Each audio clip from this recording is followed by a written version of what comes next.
I realized that it sort of stretched time for me. Ooh, what does that mean? Time out of time. So I wasn't worrying about the 45 minutes that I had to eat my lunch. Hi, I'm Christy Glass. Finally someone who's as tall as me.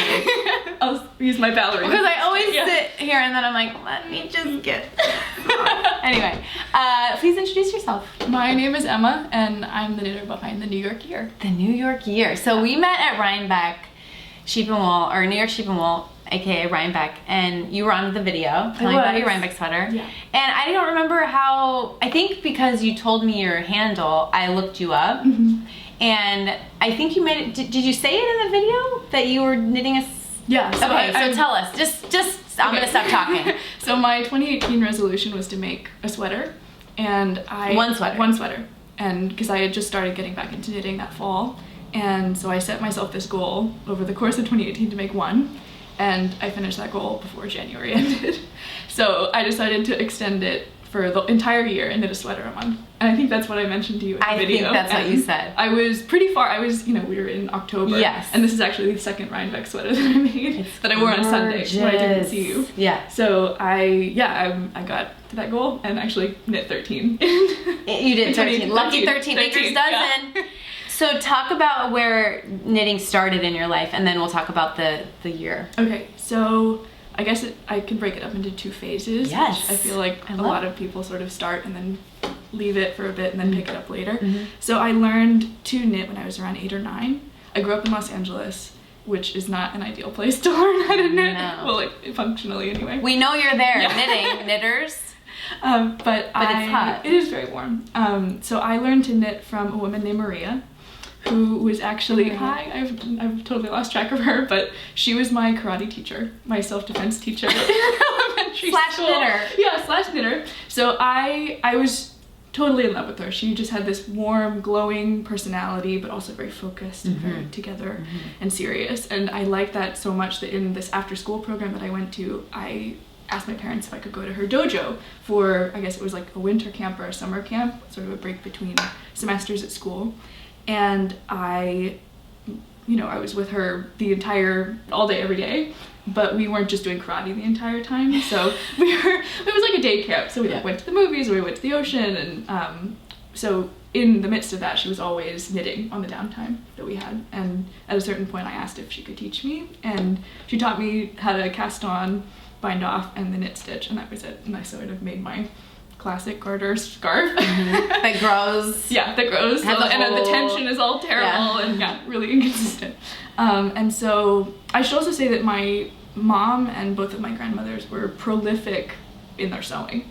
So my mom even got I think she got a blue ribbon at the Orange County Fair when she was in high school for a wool suit that she sewed. Wow. Super impractical for Los Angeles again, but But they have categories at those county fairs. They do. So the wool category. Probably, it made a lot of sense. It's a thing. So I was very used to having handmade things and thrifted things in my wardrobe, and my mom sewed a lot of my clothing growing up. And when my dad's mom heard that I was knitting, she was really encouraging and sent me a book that I still have of baby knit patterns. So how to knit things where everything was flat and seamed together. Yeah. So I learned how to make different kinds of baby hats really quickly. And that made a lot of sense because I didn't need hand knit garments at that age, and so I just decided to churn out all of these baby hats, and I have a stack of them that I never ended up. So I should say that I wanted to knit as many hats as I could and then give them to a children's hospital or like a newborn baby ward,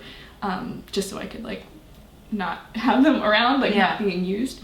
But at that age, I was knitting all the time, and so I even brought it to school and found out that a lot of my friends either wanted to learn or knew how to knit or crochet or embroider, and so there were a couple Saturdays where I just had all of them over and we were sort of knitting all together. And So how old are you? I was like 3rd, 4th grade. I love you girls.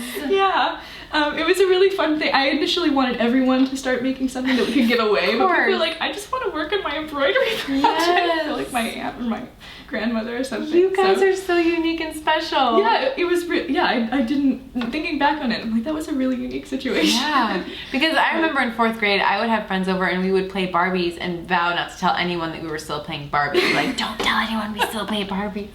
Anyway, so that's really cool. Yeah. So I then went to middle school, high school, college, and I really didn't touch my needles. And I lived abroad a couple times during undergrad, and then came back. And I guess the second phase of my knitting started when I began my first job, my first full-time job.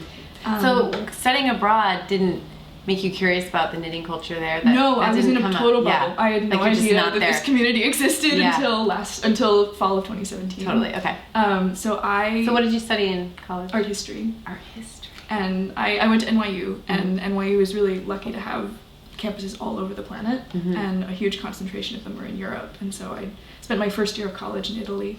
And you'd have to if you're an art history major. I know, right? it's sort of the immediacy of your education. Yeah. You learn about things in books and in the slideshows during class, and then you go see it on the weekend and go see the Uffizi and all of the amazing museums.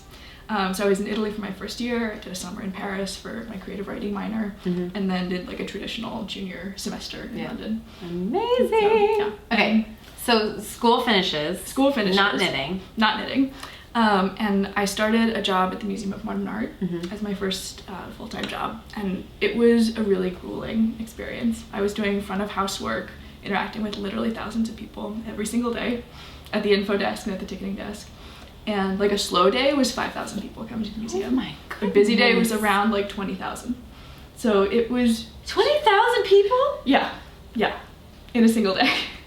So I consider myself an extrovert. Like, I thrive on interacting with people and connecting with them and answering their questions about art and art history and the art that's in the building. But I had like a 45-minute break for lunch, and I just needed something to do that would let me shut all of the interaction off, where I could still be productive and I wasn't scrolling through my phone for that entire lunch hour. Because that's also draining in a different way. Yeah, so I just needed something to help me recharge, and that's when I reached for needles again, and my knitting again. And I had learned how to do like the purl stitch by then, and I knew very basic things. So at that stage that fall, I was looking for new stitches to learn, or new patterns that were really simple, and that's when I found Purl Soho's tutorials on YouTube. And they have a really great archive of how to do different stitch techniques. So that's how I kind of got lost in that rabbit hole. And I found out that Purl Soho was a real place that I could go and like interact with people and get advice and buy yarn and like just open up an entire world to me. And so I started going to their knit nights, and I became a regular there. And I think it was because I was around people that were so much more advanced than I was. I got really inspired and decided to do that resolution for 2018. I'm super distracted by your sweater, by the way. It's so beautiful. It's the I think it's called the Botanical Yoke pullover from Purl. It's a free pattern on their website. And I think it calls for their cashmere merino bloom, which is really luxurious. But this is the mulberry merino, which is like a little bit cheaper. But it's one of my favorite sweaters that I've made. It's so beautiful. It feels like, and it looks like it could be bought in a store. And I feel like it's the most professional looking thing that I've created. Yeah, it looks like a high-end cashmere sweater from not Gucci. It doesn't look like Gucci at all. Like just like a very designer brand. Yeah, and it's amazing. Like, I'm still astounded that I made it with my hands. And it's beautiful. If I get complimented, I say like, oh yeah, I made that. You have to. This girl got on the train the other day, and she clearly had like an indie dyed fade shawl situation happening in the tassel. And I was with another knitter, and we're like, oh, we like your shawl. And I think she was kind of like, because she doesn't get that a lot, I'm sure. Like, no, but only a knitter knows. Like, I know you did that. So I kind of called her out. She was a little shy about it, but you want to feel that pride about your sweater. Okay, so how did you know that knitting was going to be it? Because you could have read a book, you could have done something on your phone that was like Rosetta Stone, or a brain game app, or like you could have done something. You could have used your phone to like do a Kindle or whatever. Like, how did you know it was going to be knitting? Well, I think because I had such a positive experience when I was younger, I knew that it was something that I enjoyed. And as soon as I picked it up again, I realized that it it sort of stretched time for me. Ooh, what does that mean? Time out of time. So I wasn't worrying about the 45 minutes that I had to eat my lunch. It sort of stretched everything for me, and I could then have some sort of progress of my time and a way that I used it that was manifesting in front of me. Yes. So I really enjoyed that. And I've talked to my friends who practice Shabbat, who take Saturdays to sort of turn off their phones, turn off their TV, and just be with one another, or just, have a break. It's a Sabbath day. Exactly. Mm-hmm. So I feel that, like the way that they describe how that feels, I feel that when I'm knitting. I feel like I can finally check in with myself and clear my head. And I feel like a lot of people say this, it really relaxes you and makes you more centered. Yeah. Now, do you have to pick specific projects for the 45-minute time? Because I know some people only get like 10 minutes or 15 minutes, but I know for me, if I'm on the train, I know I have about 20, I'll pick a different project than when I'm home and know I can give like an hour or two. Mm-hmm. I don't really discriminate. I feel like I'm always bringing a huge project onto the train, and I have a 45-minute commute now. Okay. And I do that twice a day, and I feel like that, and I almost always get a seat because I live super close to an express stop. Yeah. And the train clears out before, by then. Yeah, okay. Yeah. So I was gonna say before or after the clear out. Yeah, exactly. So I almost always have that time designated in the day to just knit, and then I knit at home. And like if something is in the finishing stages and is too cumbersome to put into my bag, just do it I'll at just home. do it at home. Yeah. Yeah, and then just work on the next project. Exactly. So I can see why you got a sweater a month done, because that's it's guaranteed 90 minutes. And then if you do the lunch break too, and then anything else. So do you have any, I want to do a video on this, so I don't want to be redundant here, but I haven't shot it yet. Okay. But do you have any do's and don'ts for subway knitting? Oh, yeah. Okay. Give us some tips. I don't use DPNs on the subway. No DPNs. I feel like it's a porcupine that everyone near me is just really nervous that I'll either like poke them or get in their way or something. So I hardly ever do that. But also if you magic loop. Magic loop can also be the same thing. Yeah. When you... You're like pulling it out. People get nervous on that too. Yeah, they do. I feel like I'm controlled enough. Yeah, you're gonna have this like But also if someone is like clearly in your way, you can use your elbows to like, this is my space. Yeah. Like I'm doing something and you're just on your phone. Mm-hmm. Yes, so. Like you're on your phone, I'm knitting a sweater. I even the other day had my bag out and a needle kind of like found its way out and we're just sort of hanging there. And this guy's like, that's gonna get me. I'm like, it's not sharp. Like, it's just hanging there like a wobbly thing. Yeah, like, so please calm down. So I put it back in, like, come, like, you're just on your phone.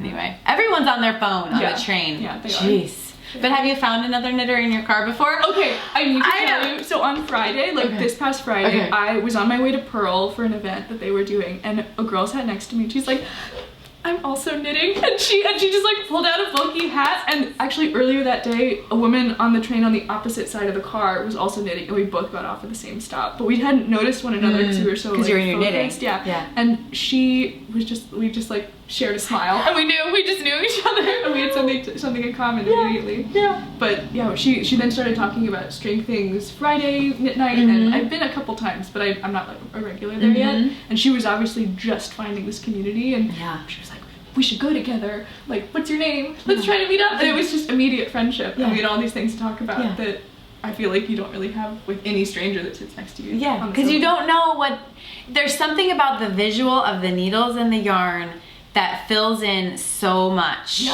for you. Exactly. And so I think it's so great.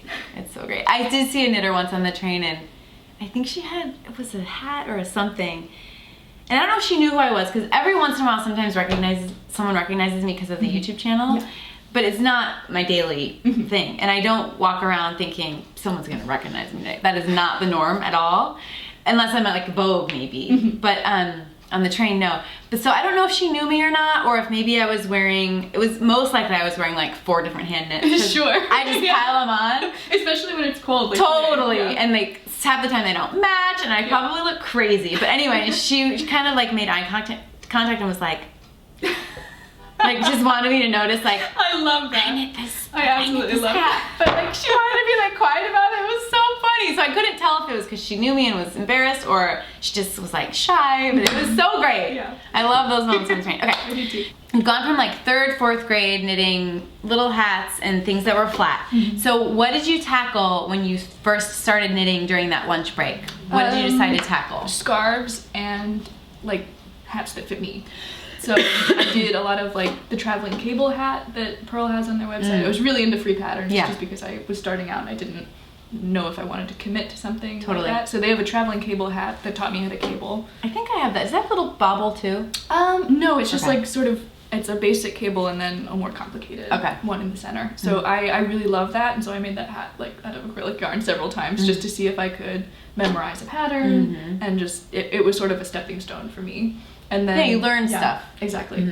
And I feel like a whole part of my challenge to myself is learning something with every new project. Yes. And I mean, I guess I should show you my so first let's start. sweater. So this is the first one. This is the first sweater. So I wouldn't recommend doing this as a first run. Like this particular pattern, because for my first sweater, I chose a fingering weight, bottom up, basic raglan. Yeah, how did you know you were... Yes. So I did it out of convenience because it's Pearl's pattern. I bought the yarn that was recommended for it. And it looks like a linen blend. It is the linen quill. And linen quill is one of my favorite. You'll see I have a couple in this, but it has short rows at the bottom where you start. I'd never done short rows before. And it has this kind of, I don't really know how to describe this. It's a welted. Yeah. It's really cool. Yeah, it's really nice. It's like a little welt, but right? you basically pick up the stitches maybe 5 rows below all the way down. That's a welt. And yeah. What, welt? Welt, I think. I don't actually know the term. It's what Stephen West does. Hold on. Welt. Yes. Okay. W-E-L-T. That's so cute though. It's cute, but it's not something that I would recommend. Not for your first sweater? Yeah. Oh my gosh. It was really ambitious. Let's start with the welt and then let's do short rows right away. Yeah, immediately.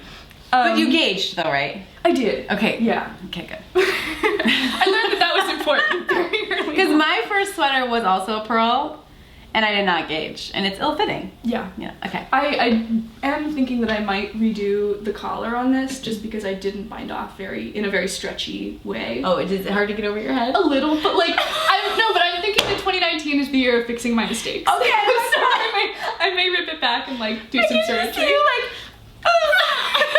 your first sweater. But I'm so happy about it because all my friends at work were like, this looks like Profesh. like something you bought at Madewell or something like that. So I'm so you do proud wear it though? I do, It hurts to. It doesn't You do it hurt. on a small head day. Yeah. Like our heads grow. Like when we're bloated, you know, we have our bloated jeans. You need a big hat. When my head's a little hat. big, I can't wear that sweater. Yeah. Okay, so this was January. That was January. Okay, this is 2018. Okay. And then February and March, I invested in an interchangeable needle set. Okay. So that was like a bit of an investment in this hobby. So the next 2 sweaters were knit in acrylic yarn. Okay. And I am not as proud of them just because I knit like my first color work sweater and it's very tight, and I'm thinking of actually redoing that pattern, but I don't know, I just thought that since all of these I picked like the best of the best to bring. So you didn't bring those. No, I didn't bring those. But you did, let's talk about it. You did color work. I did color work and then I did my first cardigan. Okay, did you stick it? No, I didn't. That's one of my goals for this year, to stick a cardigan. Cut your knitting! I know, I'm really excited. Okay, so this was April. April, okay. So this is the Zweig by Caitlin Hunter, my first Caitlin Hunter pattern. I love yours. And I love it too. So I bought this yarn at the Brooklyn Yarn Crawl at Argyle. Okay. And so it was my first indie dyed yarn. Okay. And do you remember which? This is Madeline Tosh. Okay. I think the body is knit with like a variegated color, and then the lace section is just white. That's so cool because it's so subtle. Yeah, and also you can't see any colorwork mistakes, so I was a little more comfortable that way. I forgot that the Zweig also has colorwork. Yeah, especially there's like a bar around the end of the yoke. But this is such a cool aesthetic. I really like it, but at the same time, I have to tell you, I think I might frog this one. No, don't frog it! Because again, it was like me learning how to sweater knit, and at these knit nights that I've been going to, people are saying, oh, your sweater grows when you block it. Did you block this yet? I did block it, and it's very snug. Like, yeah, I mean, it looks tiny. Yeah. So I'm not reaching. I'm realizing I'm not reaching for it because it's so form-fitting, and I love the pattern, and I know that she loves, you know, positive ease in the patterns, and I feel like I would love it more if it had more ease. Yes. So I'm thinking of maybe making it more cropped, like re-knitting it with this yarn. Yes. Making it more cropped. Because this is all the yarn you have. All the yarn I have. Yeah. And then doing like a 3/4 sleeve or a short sleeve. I love it. Okay, so, I accept that answer. Yeah. Now, what is your philosophy on fashion and clothes? Because I'm hearing you say I don't reach for it, which is something I didn't learn until I was much older, and I can see that you're much younger than me. So how do you instill that in yourself? Like, I'm not reaching for that, or like cost per wear, or where did that come from for you? Well, I mean, the majority of my clothing is thrifted or secondhand, or a lot of my professional. Yeah, and I mean, it's all I could afford in high school and especially in college. Like, I don't really shop for clothing unless I really need it. And I was lucky enough to have my mom's colleagues all went through like a closet cleaning phase at the same time when I was last in LA in the summer, and I was working an unpaid internship. And they were like, here's all of our freshman clothes. So a lot of my like slacks and button downs are all from their closets. Nice. So I'm making them my own, but I think that philosophy of not trying to buy new is that was instilled in me really young. Yeah. And like hunting for the deal, like that's something that my mom definitely taught me. Yeah. Yeah. Well, there's so much, what do they call it? I guess they call it fast fashion. Yeah. And just disposable clothes. You know? And it's so cheap. I don't know. I have friends who... And it's concerning. Yeah. I have friends who like shop very often, and it's sort of their like retail therapy. Yes. And that's something that I've never really enjoyed. Like if I'm going going shopping with them, I'll just try on something, but I probably won't buy it unless I love it. And I know that I'm going to wear it a lot. Yeah. So I feel like my prom dress is the one thing that I remember buying like off the rack. Yeah. But again, I've only worn one. Yeah, I was gonna say, because you wear it a lot. Yeah. Hey, I think we could refashion it. Yeah. Okay, what month is this? So this was, I think, also the end of April, but the beginning of May. This is the Tania. And I've knit this pattern 3 times. You have? Yeah. So why? Because I love it so much. Okay. It's so pretty. It's my first time doing lace at the bottom. I love how it fits me. This one seems like it has negative ease. I knit the smallest size. Yeah, so this it's looks small. snug, but then it's like a little flared at the bottom. And this is actually, at the bottom is left over from my first sweater. Oh, cool. So again, this is just, I guess, 1.5 skeins of linen quill. Yeah. And I liked it so much that I was showing it off to all of my family, like, oh, look what I made. Yeah. My mom is, I want that. I want that. Can you make it for me? Linen quill knits up so beautifully. It's gorgeous. It's one of my, and it's super cost effective. You get so much yardage for what you pay. But anyway, my mom loved it, and so for Mother's Day, I knit her one. And it was such a full circle moment for the two of us that she had, you know, made my clothing for so long when I was younger, and then I made her something.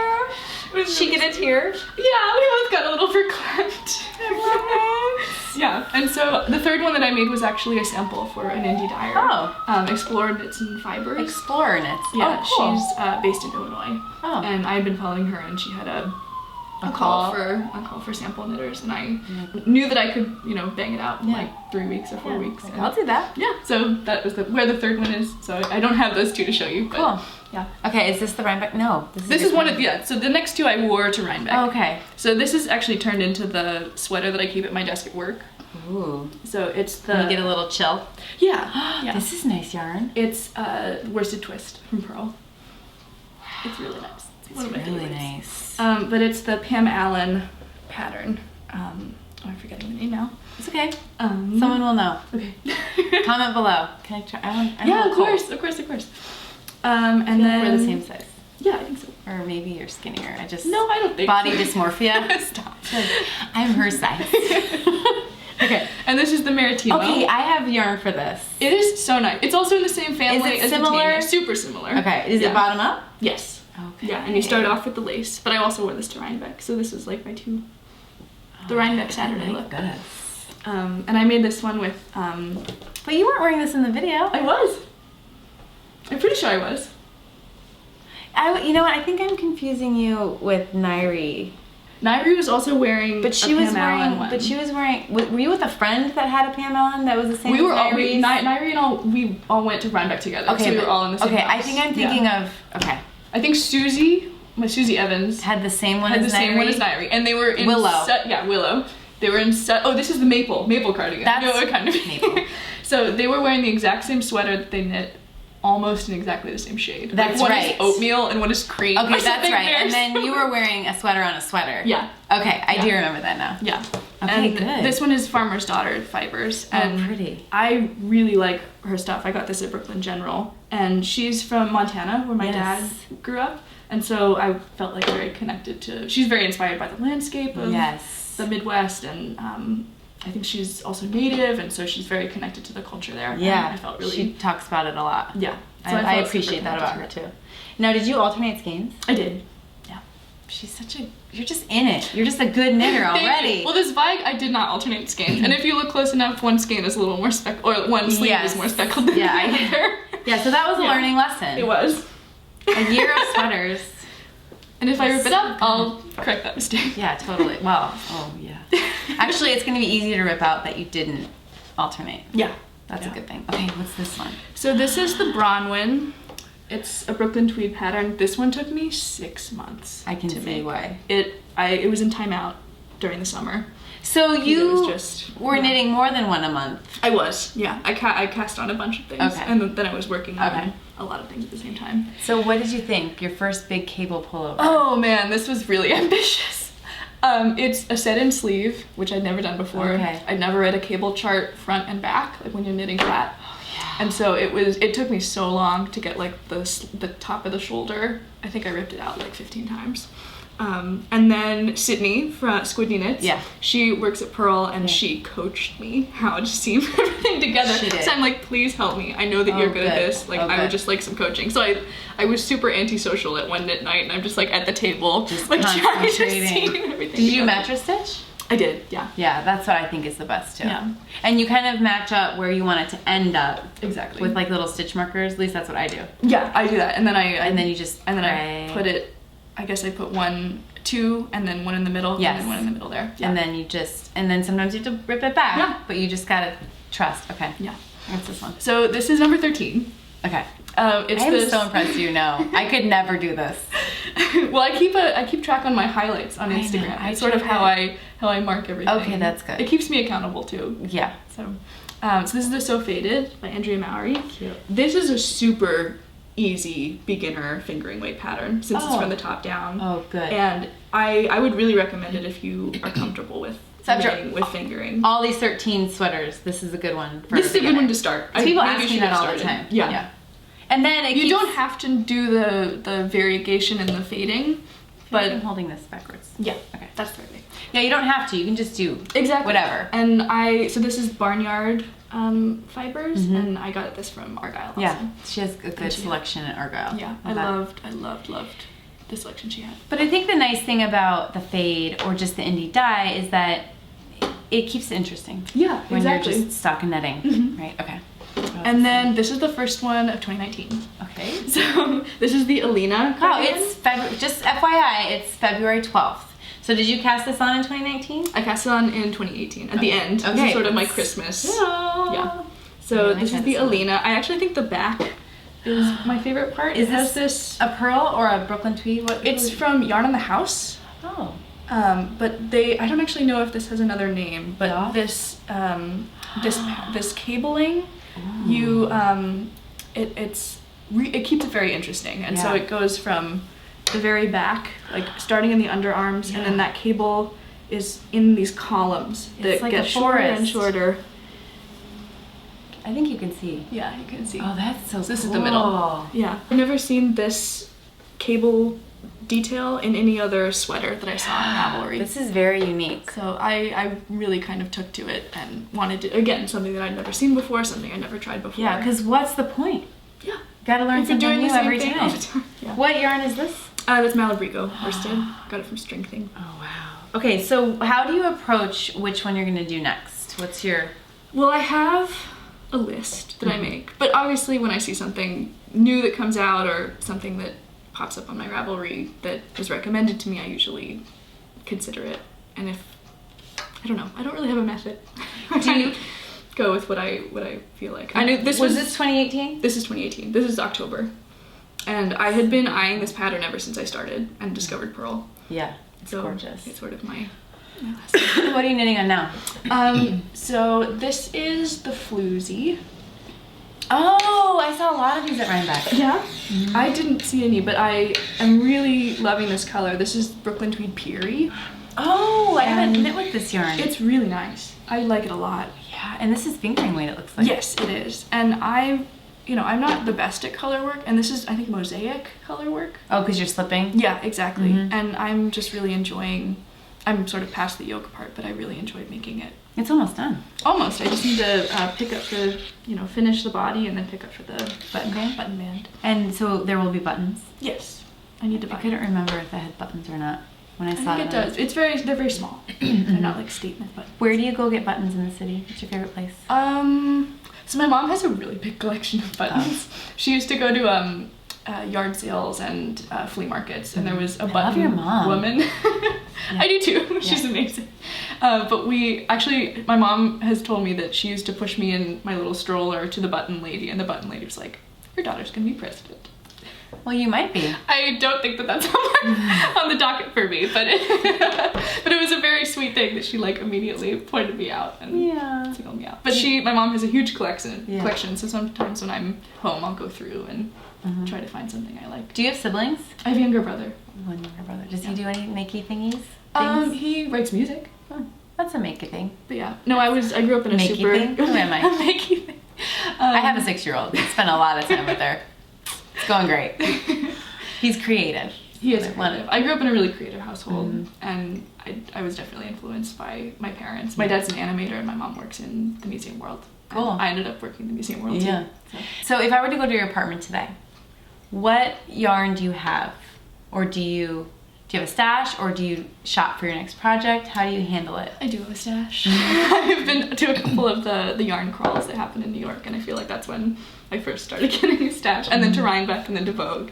So things have been building up. When did you learn, or have you learned, to buy the sweater's quantity? Because now you're a sweater knitter. I am, yeah. And so, I think it took me years to go, let me just think about this before I just buy one skein of yarn.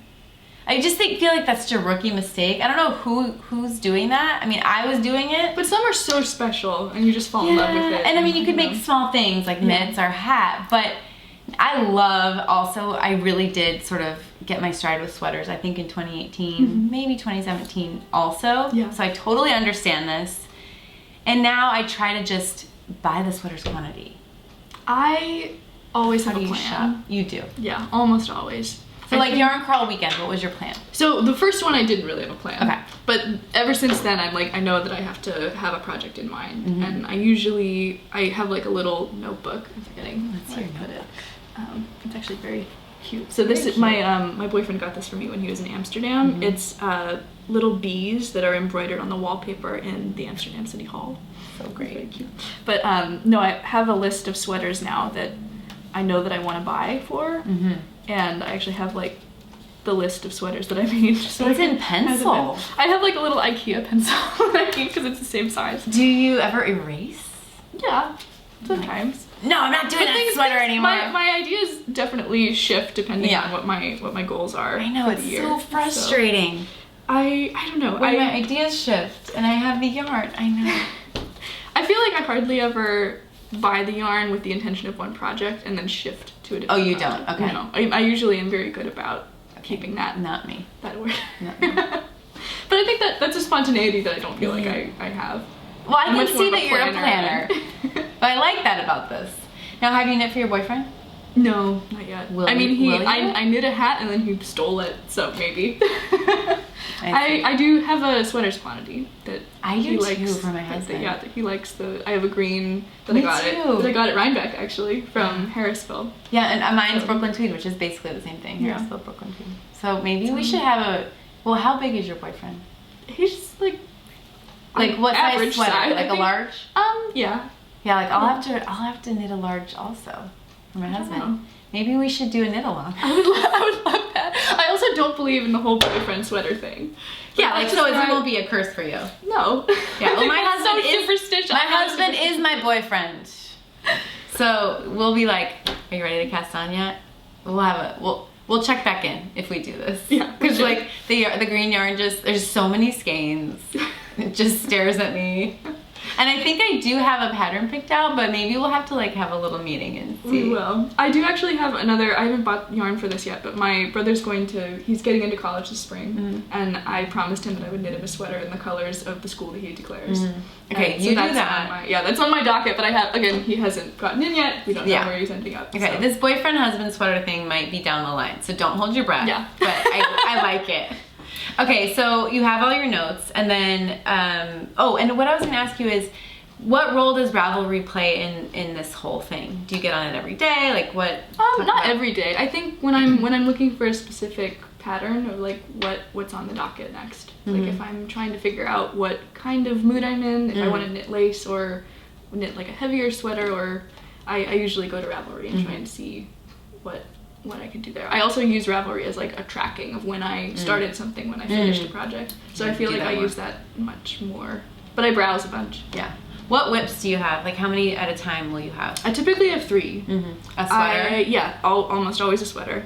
I have the floozy, and then I cast on the tensile sweater in the green, but it's not very much. It's like 3 inches. Yeah, so that's an intense sweater. It is, but I'm excited because I love You're gonna love the eyelets and all of it. It's gorgeous. I decided that this year I also wanted to make socks for the first time. Okay. I finished this on Sunday. Oh, you did finish them? Okay, good.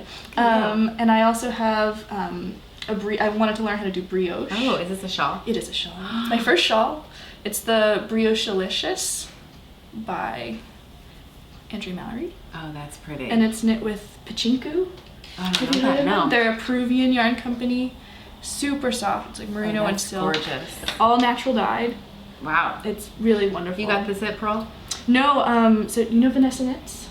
Yeah. She basically organized a knit night trunk show for Amano and Pachinku. She's working for Amano. Yeah. Okay. Yeah. So I went to that and bought like the white skeins immediately when I was there. Yeah. And then I ordered the lavender one. Beautiful. Later on. Okay, so we're in February. You're not seeing this in February, but what do you have planned for the year as far as like knitting festivals or crawls or other plans? Well, I'm definitely going Rhinebeck again with the same group of girls. Yeah. I hope. And I mean, I went to Vogue for the first time. All of these fiber festivals and meetups were all new. Yeah.